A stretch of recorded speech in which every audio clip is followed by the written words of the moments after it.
cutting carbon emissions 80% by 2020, one of the first questions that people ask is, but what do you do about all the gasoline-consuming cars in the United States?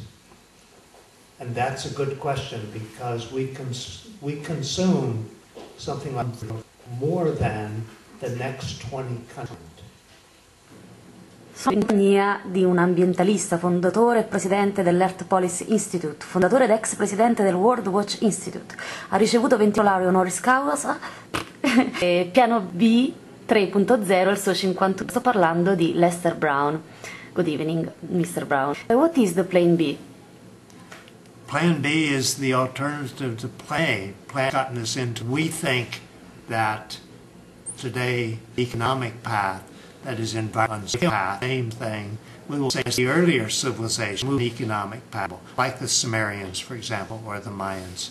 Such to us, it change direction, and this new direction is Plan B. Basically, so that we stay automobile-centered, throwaway economy, an economy that is powered largely by renewable sources of energy, that has a much more diversified transport system, and an economy that reuses and recycling.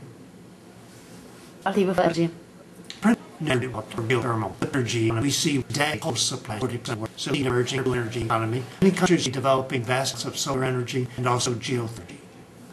Bigger endowments of renewable energy. Italy is a very fortunate country in that it has an abundance of wind energy.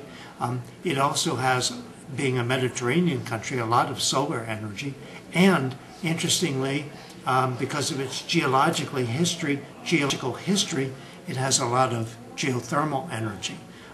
So the challenge for Italy is to develop a new energy economy, exploiting these natural sources of energy that are renewable and that can therefore last forever.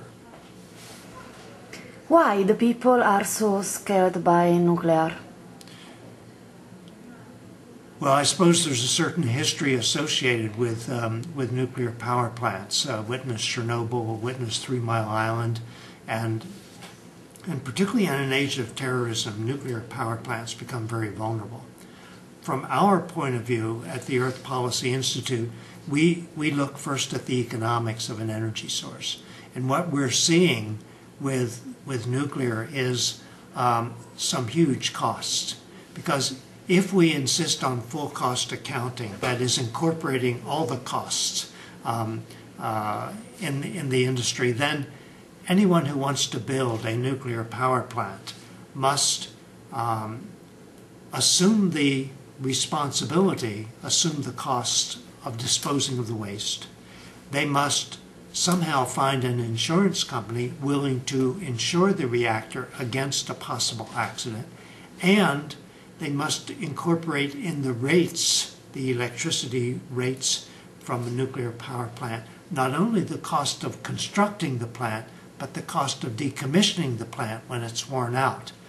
Our early experience in the United States is that it may cost more to decommission a nuclear power plant than to build one.